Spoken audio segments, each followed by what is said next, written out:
I am so excited about sharing today with you my fabulous guest and my friend, Dr. Monique Hunt. So on You Are You Symposium, we have been exploring so many different ways about the meaning behind the little play on words of you are unique, you are unlike anyone who's ever been or will ever be throughout time, you are universal. And there are so many ways, as we've already been discovering on the symposium, to explore that. One of those ways we're going to dive into in a beautiful, very personal way today that I think will enrich all our lives. I always get a fantastic,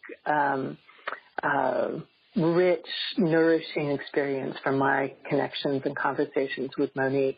We've been friends. You'll probably hear hints of this throughout our conversation. We've been friends for, I think, 7 years, but I think we met and we were like, ooh, we're friends.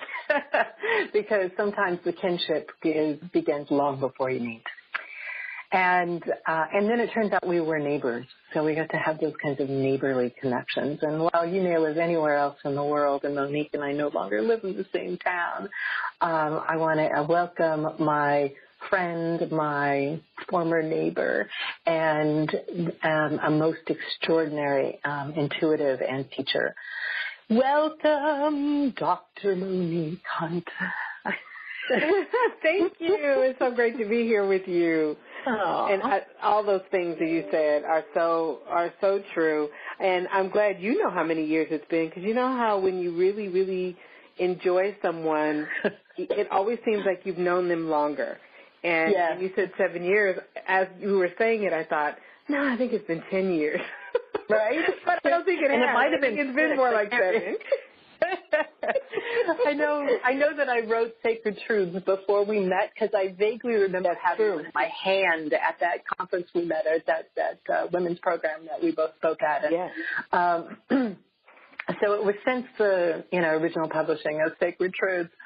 So here we are, and I welcome you as always. And I'm really looking forward to our conversation today.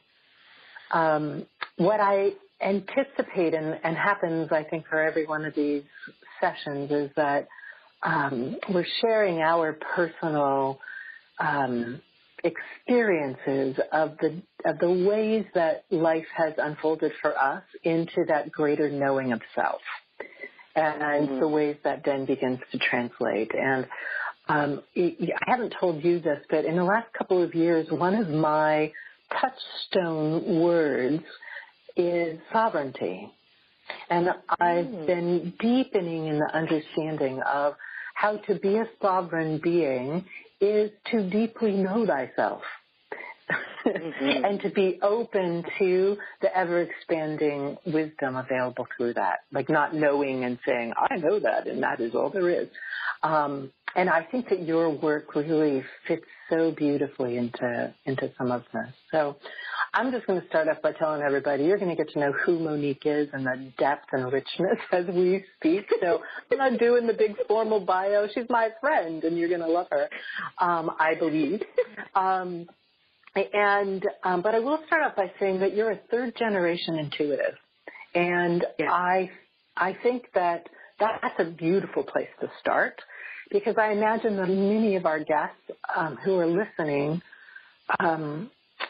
may have the experience of having opening to what people refer to as their gifts or their sight or their intuition, and they don't know if they have ancestors or family that have had these gifts or not, because there hasn't been a lot of talk about it until recently in most families, right? So how is it that you are a third-generation intuitive, and how did you know it? Well, what's interesting about that is as I've started doing a lot of our family history research and talking and learning, I found that it actually goes back much further than what I thought. So that's really interesting. But what I knew was that my grandmother on my father's side was very, very intuitive, she did healing work, and I often tell the story about how she was very, very involved in her church. She was involved in a Baptist church, very involved in her church. And, of course, at that time, the idea of doing any kind of healing work or, even herbal, remedies was something that people just weren't really outwardly doing in the community. So there were people that would come through her back door, kind of up the alley type way, and through the back door kind of thing, and they would be there to visit Annie Mae and get their healings. And I had the privilege of actually seeing some of that. And my grandmother would say to me, at some point, you too will be doing this work. And I knew from a very early age that I was able to feel things, that I was able to, kind of walk into a situation and know whether that was a good place to be or a bad place to be. I was able to really see the essence of someone very quickly. I didn't need a whole lot of time to get to know them or anything like that. I knew where their heart was, just in that first couple of minutes with them, just, even if they hadn't said anything to me. And the power of that is you kind of know who to hang around and not to hang around with, particularly as a young person. The challenge with that is that it starts to somewhat limit who you hang around with. So it was a little bit challenging. And my grandfather, my mother's mother are all very, very intuitive people. And so they understood and they got it. And, I was always called the old soul of the family, the kid that was always sitting at the knee of the 90 and, 100-year-old people listening to their stories and while the other kids were out playing. And there was some real connection that I felt to these elders. And so over time, I started learning more and more about this gift that I had and learning from them and listening to them tell their stories and them telling me, what they were seeing for me. And I started realizing that, this gift was there and that I needed to step into it. But it really wasn't until I was out of college working as an engineer that I really accepted it. So it took a while to really, really accept it. And what I've learned along the way, I've always said third generation, but what I found is that my grandmother's mother did healing work. When my grandmother, she died when my grandmother was very young, but my grandmother remembered some of the work that she was doing. And so I have some of those stories from her about that. And she even mentioned that her father was involved in some of, the healing work. So I'm still doing more research and learning, but that's how I began to know more. And then on my mother's side, I think I've mentioned to you before, my mother and my aunt wrote our family history book. And through much of their research, what's really nice about this family history book is that it isn't just, the family tree and, who was born when and who was born to who. There's stories in there. And going through the stories, I can kind of see where some of the intuitive spiritual work was going on even there. So it's been really, really fun to do the research and learn. And that's how, between just my own experiences and then the stories that I've been told that I got the information. Oh, so much goodness in there. I have to decide which thing to ask you more about. First of all, I love the idea of people coming for their backdoor healings, I don't love that, that it was out of self-protection on a certain level, but I do think that there's a way that we have bought into that because of the shaming and the cultural taboo placed on gifts, on intuition, on healing, on sight, that we've also turned that taboo as let me say, how do I say all this? Because you know how I see the whole system at once, and I have to break it down to say it out loud. We've taken that cultural taboo history and presence and made it wrong. Right? The taboo was wrong. Like we had to somehow live through that. But at the same time, being private about your healing has strength. I'm not saying everything has to be done in private, but there are also high values to be able to say, I choose this for myself, and I know that the journey I know that looking in to self, back to you are you, like I know the looking in has its challenges for us. And so to have the trepidation somewhere, it has to exist.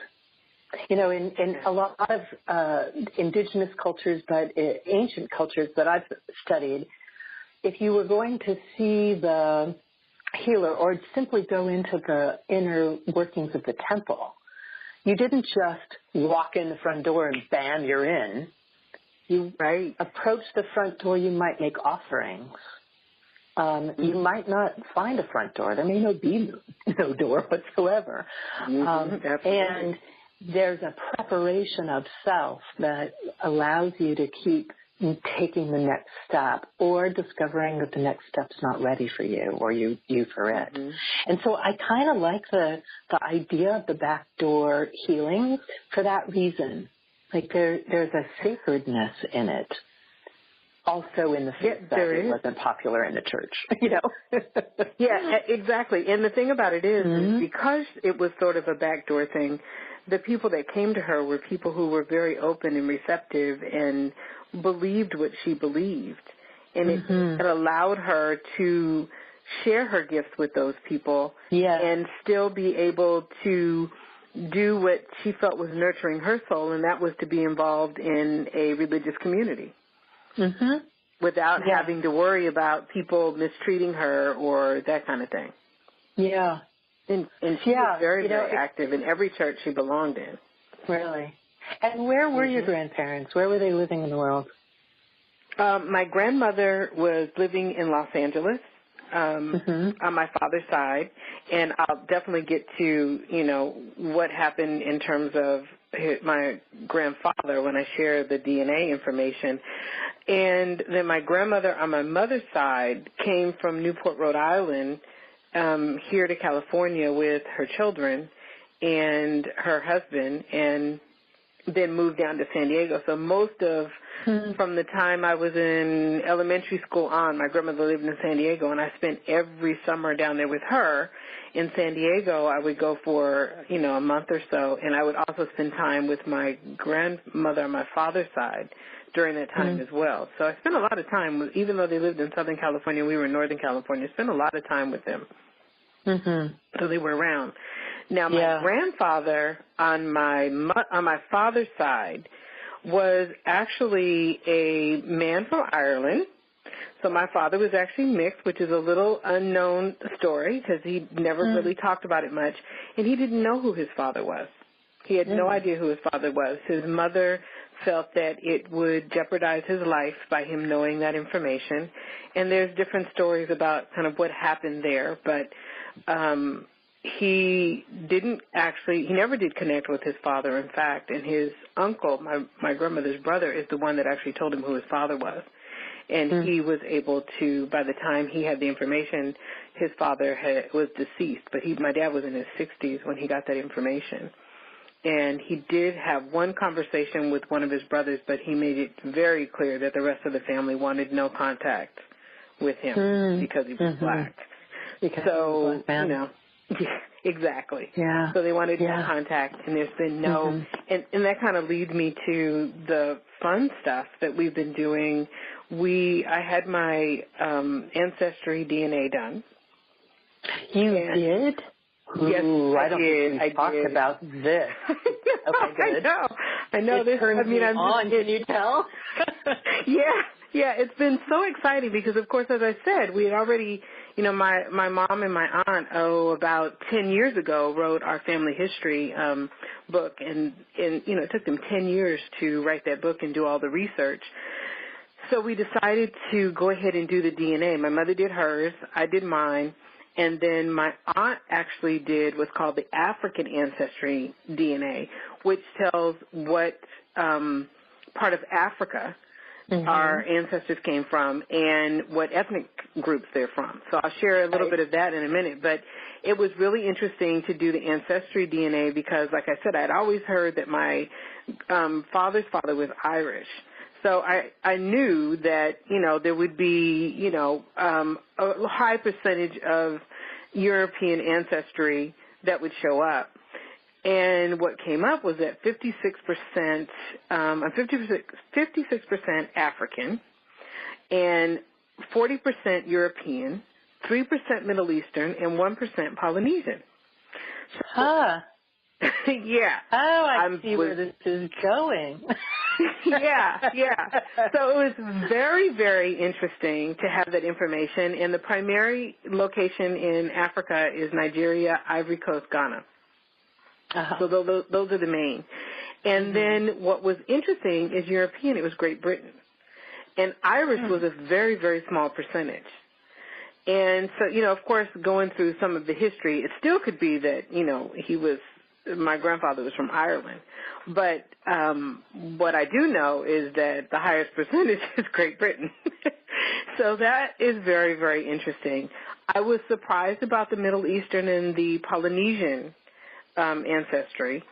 I had no idea. I don't even know where that connection is, so that's some more fun research that can be done. And so it's been very interesting, and it has given me a deeper connection with the ancestors because now I have more information. Of course, I have connected and worked with the ancestors through what I've learned through the research that my mom and my aunt did, but now there's just a whole nother group of ancestors that I can connect with and work with and that have come through since I got this information. And we can, definitely talk a little bit more about the ancestors. But the other DNA that we did, like I said, was the African ancestry DNA, which is really interesting because when you get this information, it really gives you the information about where the ancestors came from. So when my aunt did the African ancestry DNA, it gives her the ancestry of my grandmother. So you have to have a male to get the grandfather and a female to get the grandmother. So my aunt did this and got my grandmother's information on my mother's side. And what we got was that our people were from Nigeria and Ivory Coast, Ghana, which is consistent with the information in the ancestry report. And that we are from the Yoruba and Fulani ethnic groups. Well, the Yoruba people are very, very spiritual people. So I thought, wow, this is really interesting. And the Fulani people are, they were considered nomads at one point. And so the Middle Eastern DNA may have come from them. Because there was some information that says they were from the Middle East and they moved into Africa. So I'm still doing a little more research on that. And that kind of, sometimes that information is contradicting itself. So I'm not 100% sure, but that might be where it came from. Yeah. So still have to do a little more research on that. But I know the Yoruba piece, and I've studied Yoruba religion and traditions and the Orishas and, studied goddesses, and it really I felt that there definitely has been a connection there. And so it was very interesting. So it's been a lot of fun to get this information. And, as I'm working more and more with my ancestors and connecting with them and getting guidance and support from them, it just seems to continue to expand to, this bigger and much larger group of wisdom that I can, access for support in my life. Yeah. Yeah. So First of all, wow. I'm so curious about those DNA tests and those fascinate me. Every time I talk to somebody who's done it, I'm like,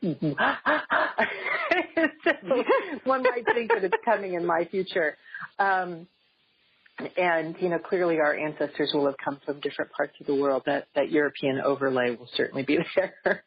But there's a couple things that this sparks me to ask you about and also to comment on. So to comment on, what I think is extraordinary is that we are people of the planet. And there are people who say we are also people from, beings of light or other beings that have come, hundreds of thousands, of, not millions of years ago. Well, let's just stay with, as human beings, we are people of the planet.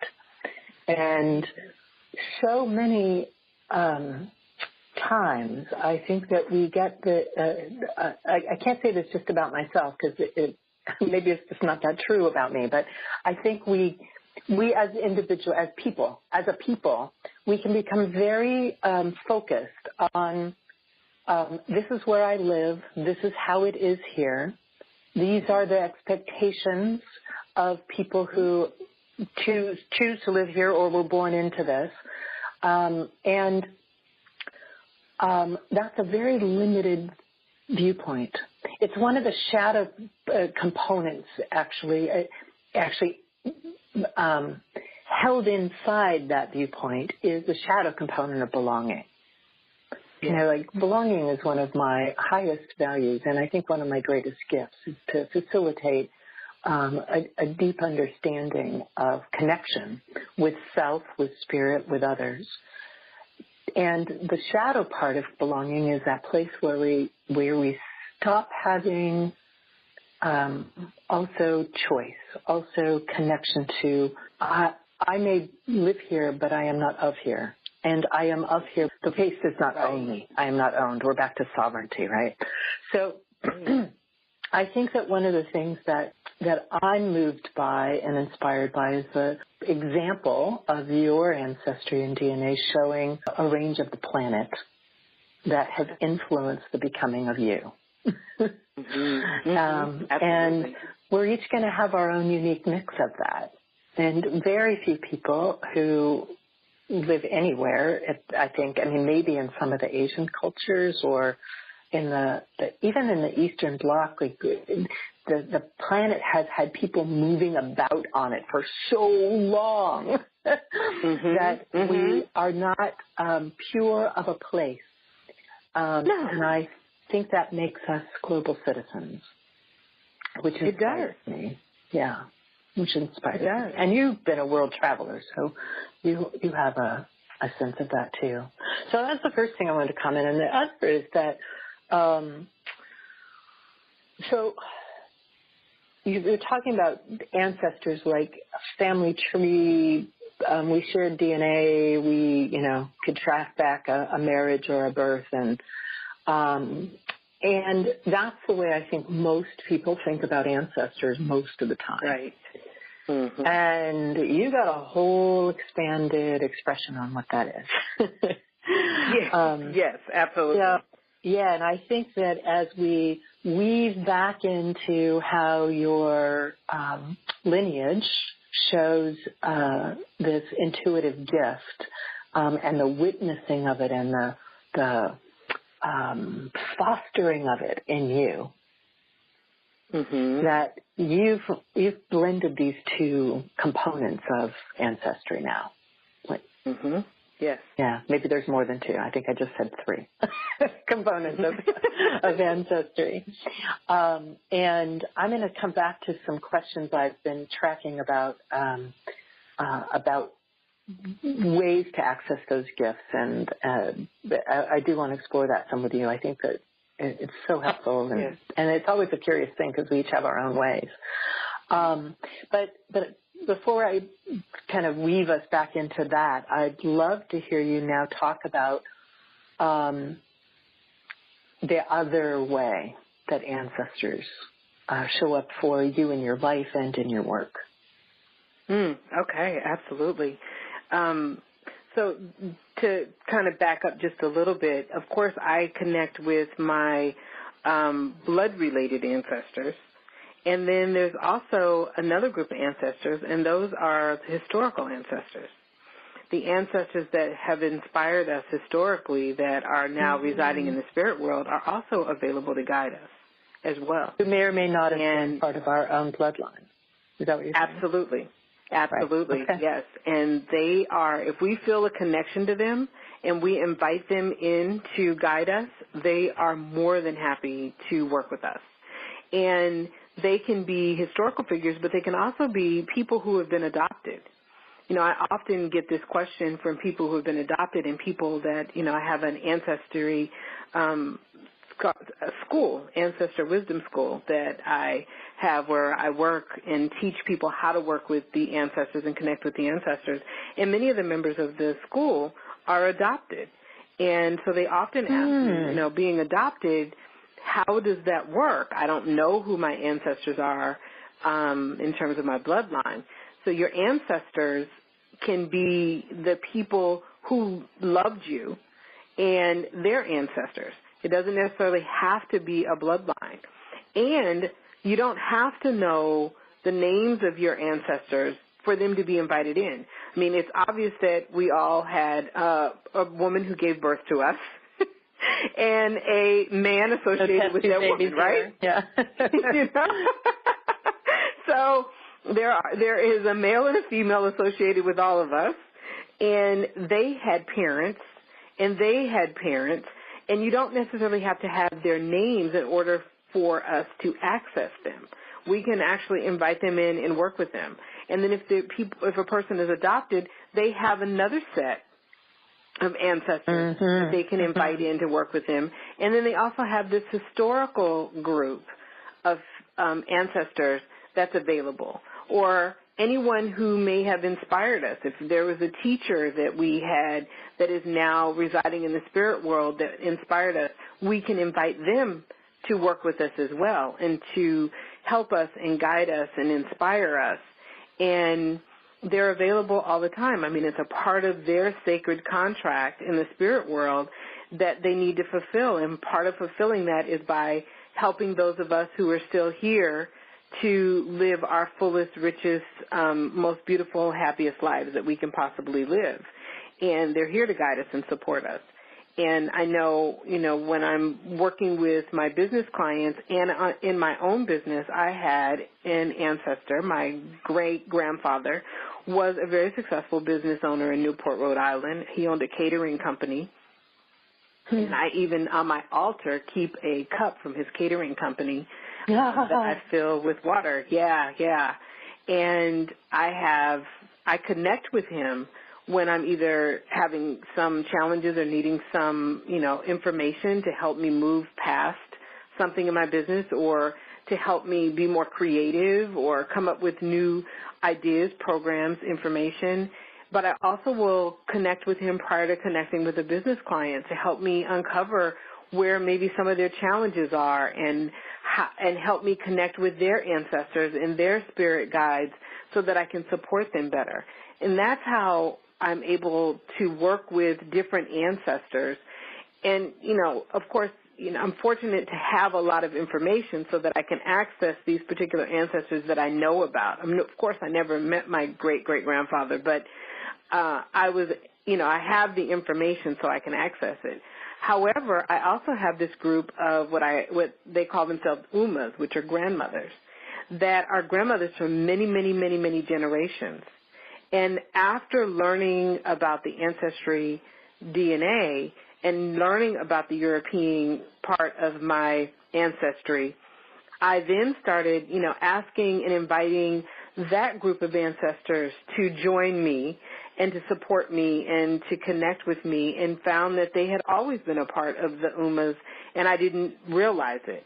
And so these grandmothers, some of which, of course, I never met, some of which I don't even know the names of, have all showed up in different ways depending on what I need support and what I need guidance with, and I'm able to connect with them. So when I work with my clients, you know, I tell them, even if you can still invite the Umas to join you. You can still invite Umas from, many, many generations to be a part of your journey and to support you. And, if you think about a grandmother's love, they always kind of love you unconditionally, right? And you always hear your parents say, you didn't let us get away with that. I think you're hearing about your grandmothers right now. Well, that could very well be. Not all grandmothers were loving, unconditional loving grandmothers, but, sort of the general idea that people see a lot of times are the grandmothers who unconditionally love their grandchildren. And, I often hear parents say, my mother lets my children get away with all kinds of stuff that we didn't get away with. Right. And the grandmothers will respond with, well, these are my grandchildren, Right. Exactly. So it's that kind of love that I feel, and that's why I started helping my clients connect with these grandmothers. Now, one of the things you were saying is, those are your grandmothers. Well, a lot of times people will say, I had conflicts with these people, or I had conflicts with these ancestors. And the really beautiful part about working with the ancestors is that they've cleared all that crap, right? They want to come and they want to have a relationship with you, and they want to right the wrongs. So they have, really gone through their own transformation into now, working with you from a much higher perspective. So if we can actually tap into the beautiful sides of who they are and see them as healed, whole spiritual beings, then we can actually access and, work with them. And if we can't see that, then there's also a possibility that we can help them by clearing some of this karma that may need to be cleared. Yeah. In order for us Glad you brought to that live. up. Yes. Yeah. We may need to clear some of the karma so that we can live happier, richer lives. If we had ancestors that were, constantly in conflict and, battling with each other, or maybe we were battling with them, then we need to heal that energy for them and for us. Not only for us to have that guidance, but if we heal it, then we have better relationships going forward with the people that we're around. And next generations have better relationships. And so it's very, very important that if we do have that we do some healing. And, there are things that show up in people's family, abuse, betrayal, and anger, and, all these emotions that people may have gone through. And, in fact, there's a professor that has studied what she calls post-traumatic slave syndrome. And she says that ancestors that experience slavery basically hold the DNA of those experiences, and they pass that DNA down to future generations, epigenetics. Yeah. So it's passed down to future generations. Right. I don't know if you, if I connected you yet with Sharon Sadar. I'm sorry, just like spacing on how to say her name. I could spell it. Yeah. She's in part. She's in the book.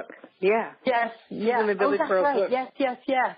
And so Village Pearls, everyone, that's a book that Monique masterminded of spiritual practices. And Sharon, her work as an epigeneticist, like turned epigeneticist, like literally from the lab coat in the lab looking at our DNA in a petri dish, to being able to start to see and hear and know that the DNA was actually speaking through its potential.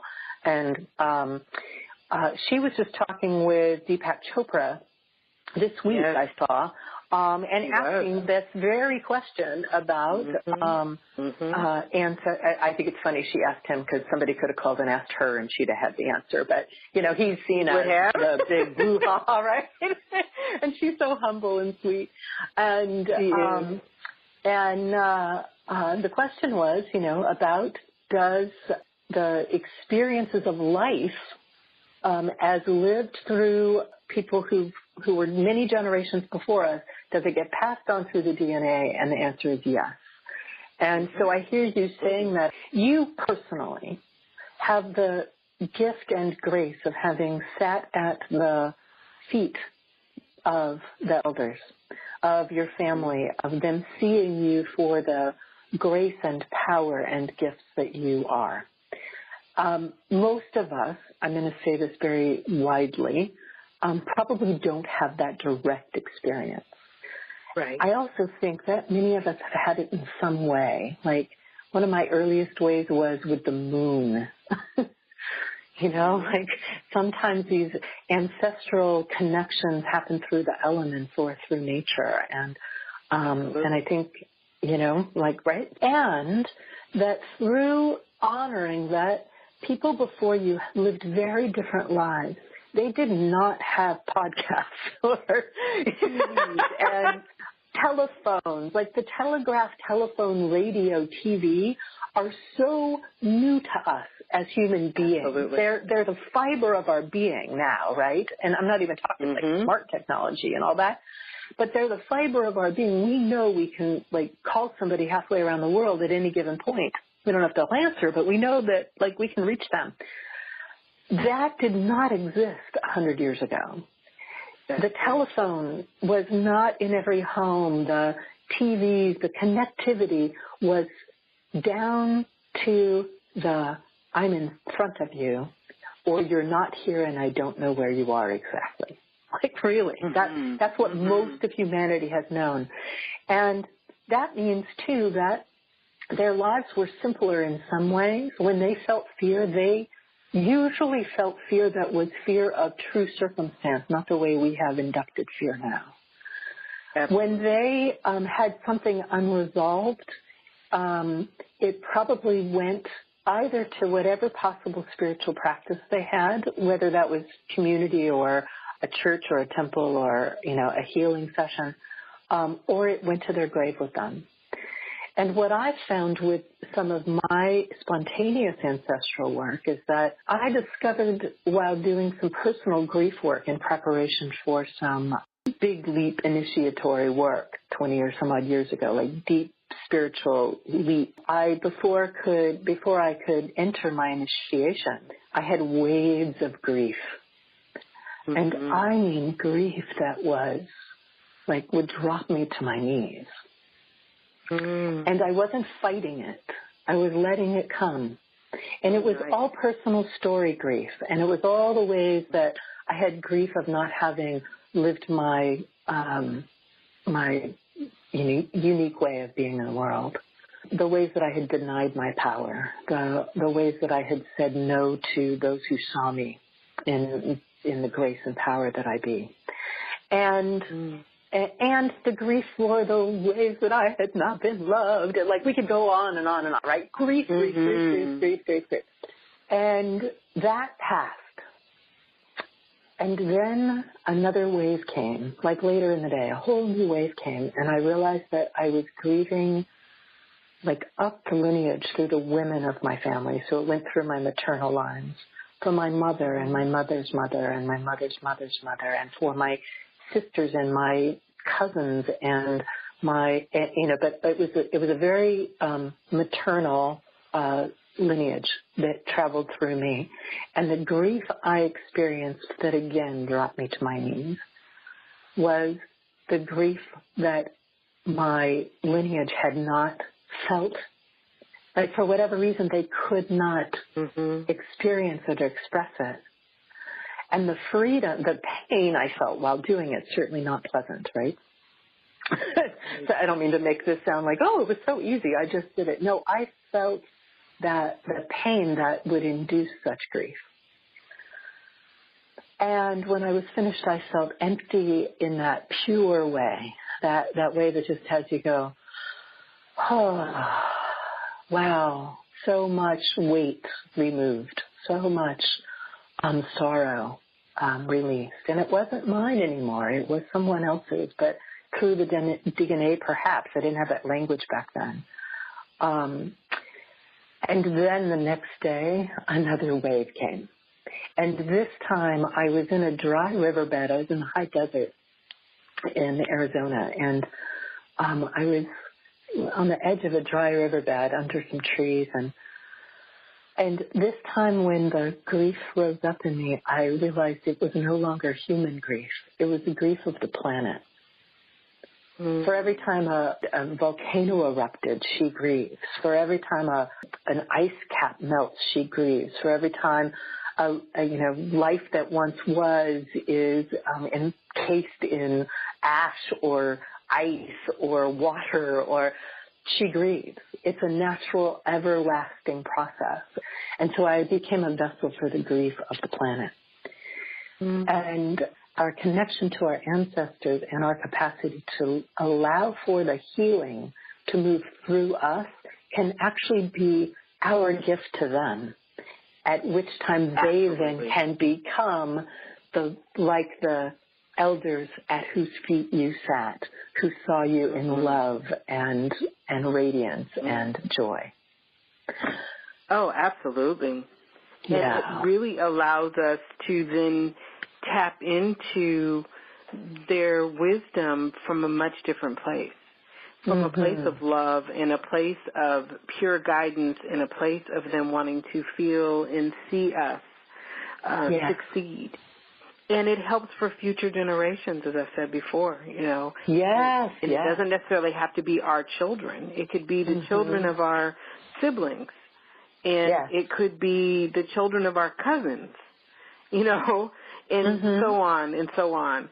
And it really does help with that piece as well. It helps us with our own relationships with, our physical relationships with people here on the earth.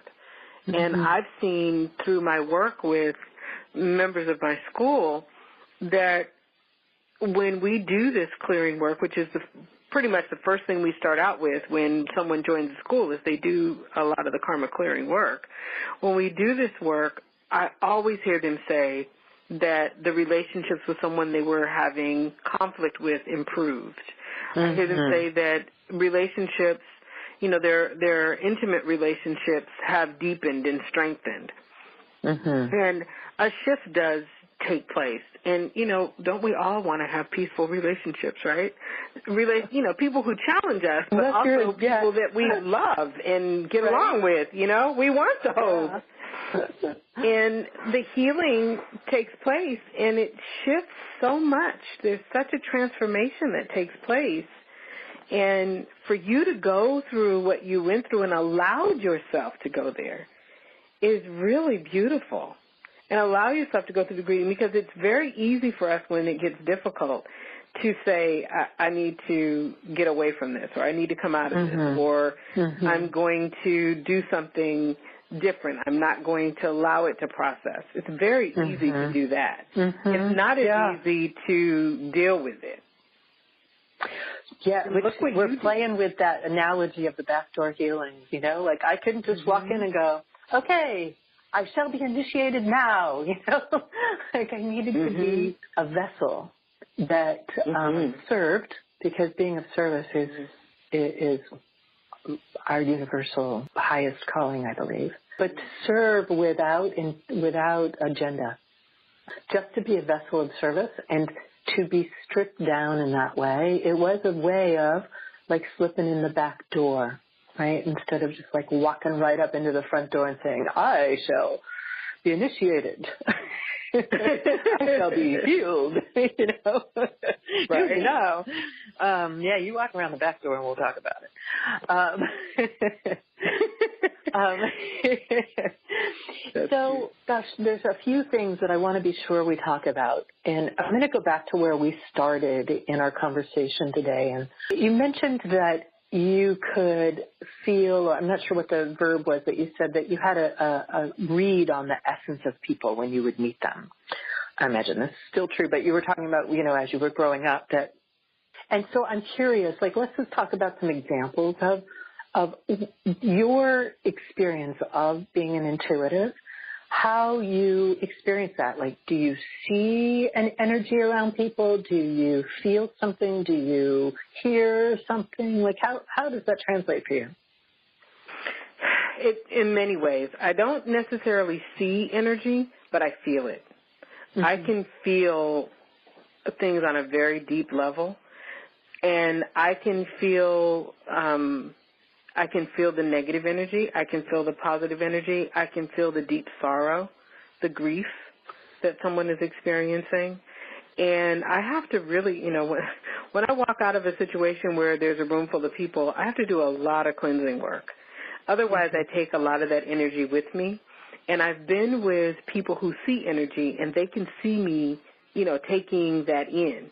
And we've talked a lot about me, making sure that I cleanse. And I don't want to change that, because I do like to be able to feel on that deep level, because I think it really helps with the work that I do.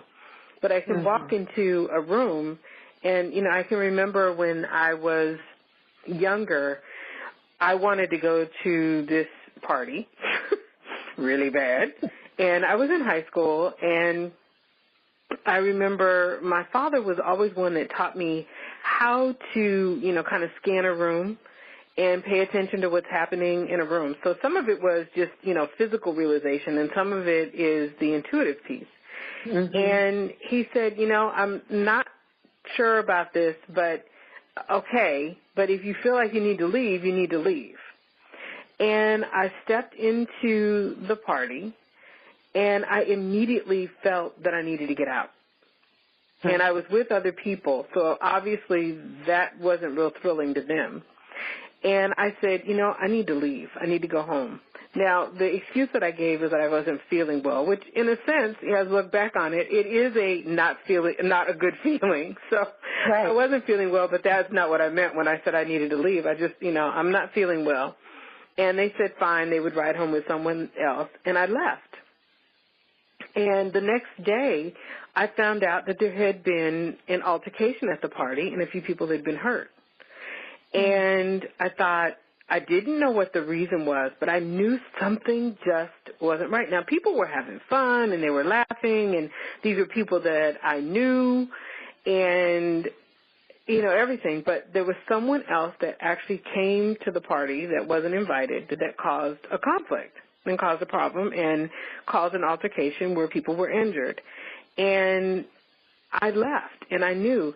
Now, I was originally, when I left, I was called, the fuddy-dud and the, party spoiler and, all that kind of stuff. But later it was, how did you know? kind of thing. And, when you're a teenager, that's a pretty heavy, responsibility to kind of carry around with you. And so when I walk into a room, I can pretty much tell who I want to connect with, who I'm feeling some kind of a positive connection with. Now, that doesn't necessarily mean that, we end up becoming best friends, but it does mean that there's some reason for me to connect with them, whereas I can also decide who I probably need to stay away from because there's daggers flying all over the place. And I don't have to have that conversation. I don't have to know. It's just a feeling that I have. Now, of course, when I communicate with the ancestors and my spirit guides, that I hear messages.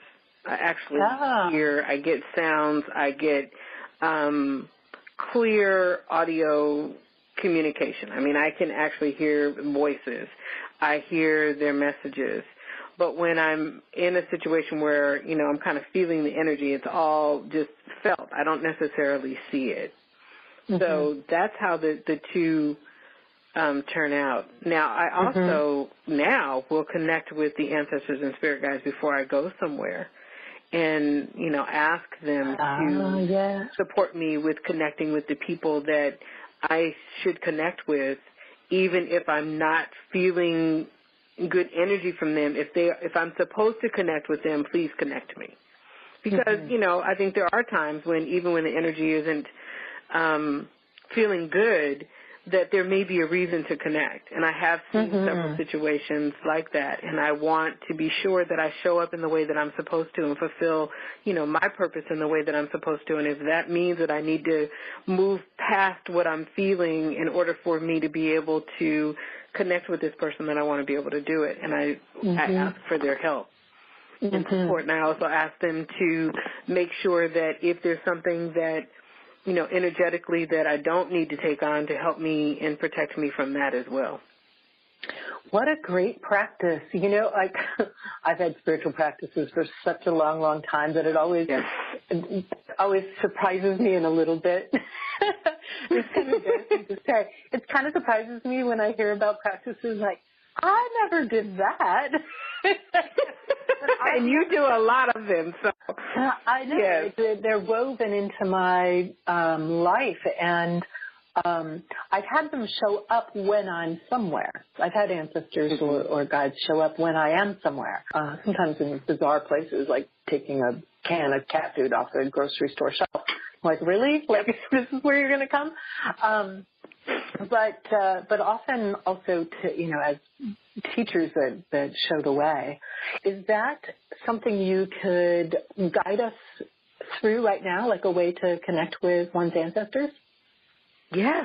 Oh, I would love to. Oh, let's do that. Let's do it. Okay. Just move around in your seat, because I'm sure if people have been seated, they need to move around a little bit. Now, if you're driving, please do not even attempt to do this. Wait till you are in a place where you have no responsibilities. You're in a quiet place, and you're able to just sit and take this in. I mean, I feel like I always have to say that just in case somebody decides that they want to do this while they're driving. Okay, so just move your hands a little bit. Shake your hands out and your feet, and move your head around. Move your shoulders a little bit. Okay. You might want to shake your tailbone in your seat or stand up and shake a little bit and shake your legs. Okay. So now just take your hand and place your hand over your heart and just feel your heart.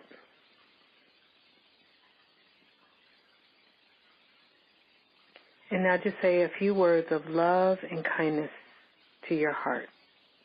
And feel those words go into your hand and then enter into your heart like pure loving energy.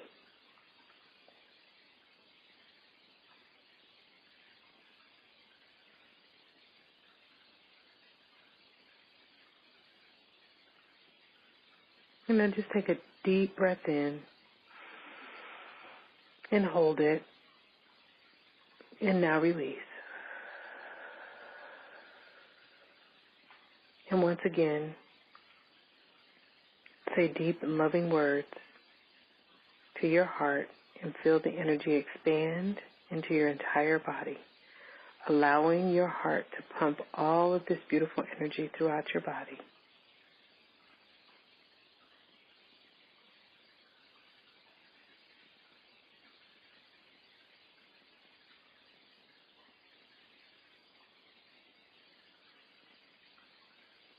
Now we ask the ancestors, the spirit guides, and all of the spiritual teachers to be with us in this moment. We ask that all of our energy be open to receiving the guidance and wisdom that is always available to us.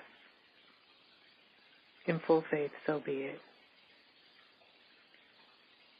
Now as you sit quietly and you allow your body to just sink into the chair and relax, allow your shoulders to relax, breathing normally.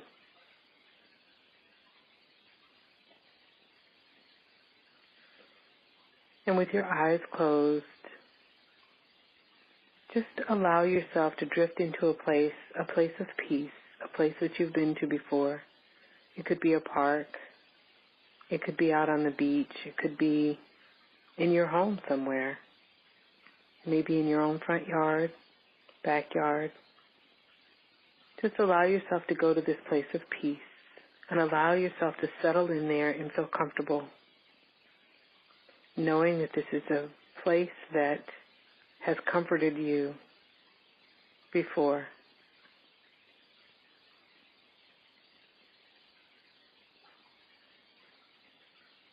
And as you look around and you feel a sense of peace here, notice that as you sit here, you notice that there is a lighted path that begins to show up in front of you.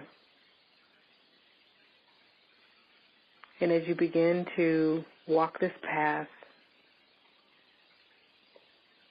it guides you into a beautiful park surrounded by trees, green grass, flowers, and you travel down this beautiful path. And as you step on it, it lights up even more. And the path brings you into this place where there's a circle of trees. And the trees are all around you. And you're in the center of this circle.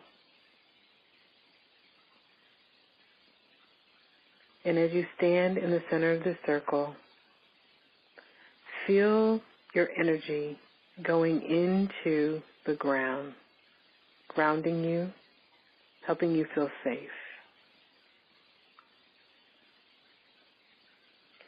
Feel underneath your feet the strength of the roots of this tree and all the trees around you. Feeling the energy.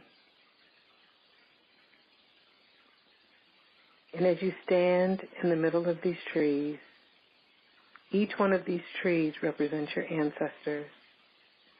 And as you stand in the circle, notice how the ancestors begin to appear from these trees. These trees are strong, they stand tall, and they're filled with wisdom. And from them comes your ancestors, ready to join you, ready to be with you, ready to hear you. And as they surround you and you all take a seat, you're in the center, and they shower you with love, and they only see the beauty of who you are. Some of them you may be familiar with, and others you don't know. And as you sit, feeling the love and the beauty, grounded by the trees, feeling the energy all around you, this is a great time for you to ask for support on something that may be challenging to you in your life right now, something that you may want to do, something that you may want to change or have. Ask them for their guidance and feel their answer. It may come to you in words. It may come to you in symbols. It may not even come to you in this moment, but just know that as you ask the question, your answers will begin to appear. So just sit quietly for one moment and ask your question or ask for help.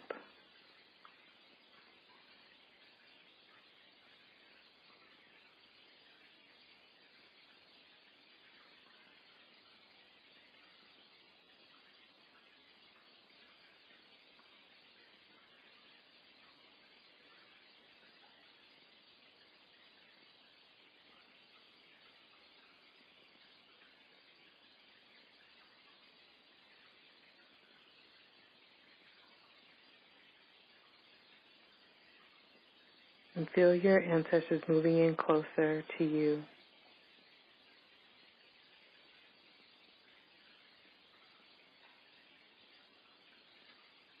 Now take a moment to thank them for giving you the guidance that you need. Even if you don't completely have the answers, thank them anyway.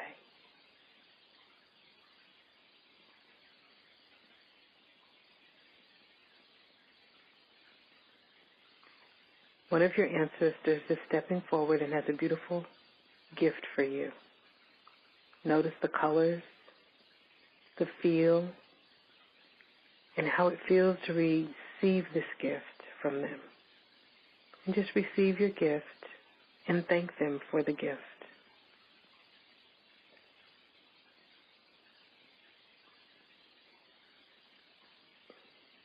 Know that this gift holds the wisdom that you need to resolve or answer any of the questions that you may have had. And now just take another deep breath And allow this gift to just be received within your being.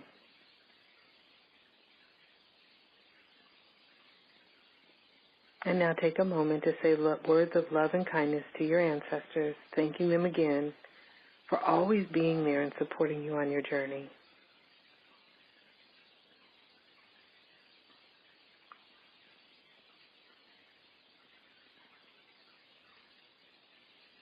And as you stand to go, once again, look at each of them, knowing that at any time you can join them in this circle again, anywhere, anytime, for any reason. They're always willing to gather with you. And as you know them notice them to begin to fade into the tree again, each of the trees. Feel this sense of peace that has come over you. And now your lighted path begins to appear again. And this time, as you walk the path back to the present moment, you feel lighter, more loved than before, and more inspired. And begin to follow this path back to the present moment, allowing yourself to just receive all of the beauty that you've just experienced from these ancestors that love you so dearly. And follow the journey back to the present moment.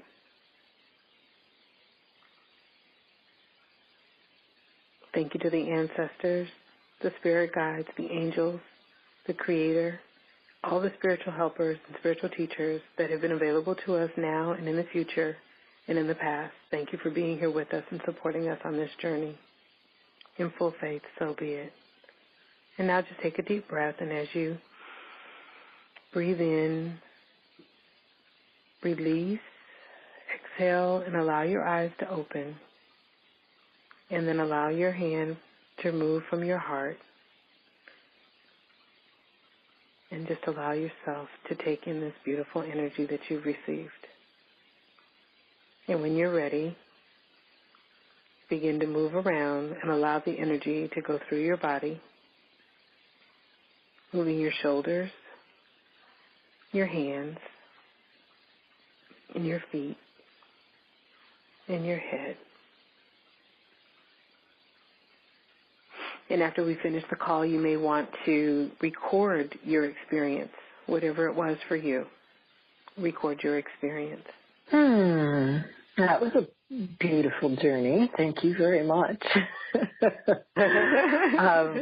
Yeah, got a few little special tidbits for myself there. So I know without a doubt that all our listeners and guests had the potential of that as well. And so thank you very much. I'd like to close with two things. One is you've mentioned a few times the Ancestor Wisdom School, and I'm so happy that everybody just had this experience of an example of how to connect with their ancestors, which I am going to say is you can go back and listen to this. It's about an hour in to the session. If you just want to time mark that for yourself, you can always go back and listen to it on the podcast. And then once you've done it a few times, you can do it. You don't need to hear Monique, and you'll probably find that it happens much quicker. You picture yourself in the place, and maybe it's a different place each time, and you like, da-da-da, and the path opens up, and there they are. These are such gifts to access. The other thing I want to underscore that you said is to record, and I encourage everybody, journal, or make yourself voice stamps, whatever it is that you do to capture the wisdom that comes through in whatever practices you're using, because we forget who we were, and we lose perspective on what we've gained, what we've developed, and to have it track can be such a profound gift and a reminder. I made my guess about the wisdom instructions that were just given to me. We need the reminders of both who we are becoming and folding into, and also what they've been offered. So I wanted to underscore those, and then back to Ancestor Wisdom School. I assume people get an experience of some of what we just talked about and some of what you just demonstrated and guided us in. But would you give us a little nugget of what Ancestor Wisdom School is so that people know if they want to follow the breadcrumbs to find you? Yes, absolutely. So the Ancestor Wisdom School is truly designed to help you connect with the wisdom from your ancestors, the wisdom and guidance for every aspect of our lives. So each month we have a theme where we focus on a particular part of your life, and then we focus on enhancing that area of your life. So this month, we're actually focusing on living from the heart and loving yourself more. And we're doing all kinds of activities focused around that. Every week I send a spiritual practice for the week, an affirmation for the week, and then we have some point of connection, whether it be a live workshop or I send an audio workshop. Every month you receive, a guided meditation that can be downloaded and listened to, very similar to the one that we just experienced. They're different every month, though, so it's very similar to that one. And we have guest speakers that come in. In fact, you and I will be talking about that soon, have you come and share. We have guest speakers that come in and work with us around the theme that we're working on. And so that's 1 to 2 calls a month. And then what I really love is we have Coaching with the Ancestors session, where once a month people can come in and ask any question, anything that they're working on, that they're having challenges with. They can come in and I will connect with their ancestors and give them information that they may need and support that they may need. And oftentimes the ancestors share with them a specific spiritual practice that they can do to overcome the challenge that they're dealing with and to connect more deeply with the ancestor that can help them with that challenge. And I absolutely love that. And I stay on the line as long as it takes to make sure that anybody who has a question has an opportunity to get their question answered and to connect with their ancestors. So if it takes me 2 hours, I'll be there for the 2 hours until we get everyone who has a question.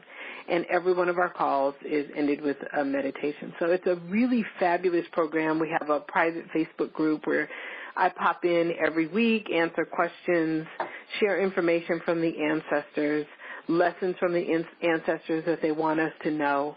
And it's really fun because I could be connecting with anybody's ancestors to receive this information and to be able to share the lessons that they want us to know. And people get a chance to interact with one another. So it's really powerful. We do, I think we mentioned the ancestral karma clearing, so there's an opportunity to do that. We do a little bit of karma clearing every month based on the theme. We do, we also have just special bonus sessions that come up from time to time where I feel like we need to have, more information. And it's really a fun school. It's a lot, people definitely feel the transformations that are taking place as a result of it. So that's our school. Wow. I hadn't heard you describe it in such detail and with such passion. I think it's extraordinary. I love the way you've got it set it up. And so here I'm going to make it easy for everyone to get more in touch with you, but also finding out how they can join you in Ancestor Wisdom School.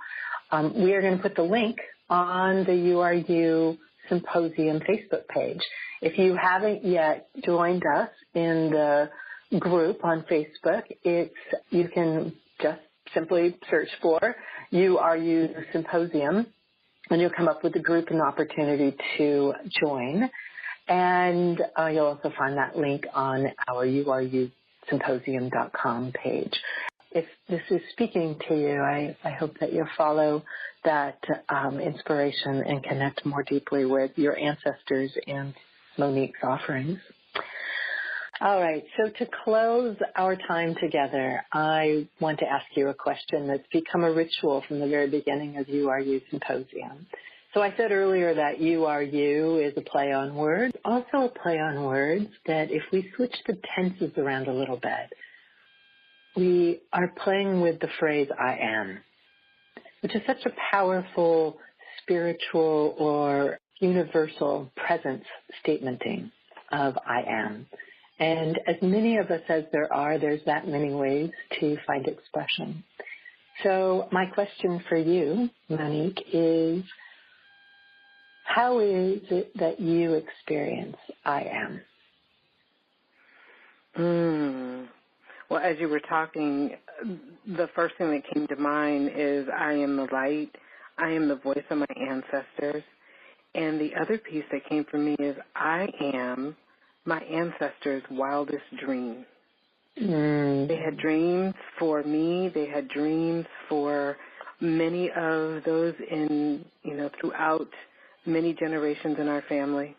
They had dreams, and I feel like I'm living some of the dreams that they had. Some of the freedoms that they didn't have, I do have. Some of what they were able or wanted to share, I should say, they weren't able to share, and now I am. So I am their dream. I am. Thank you.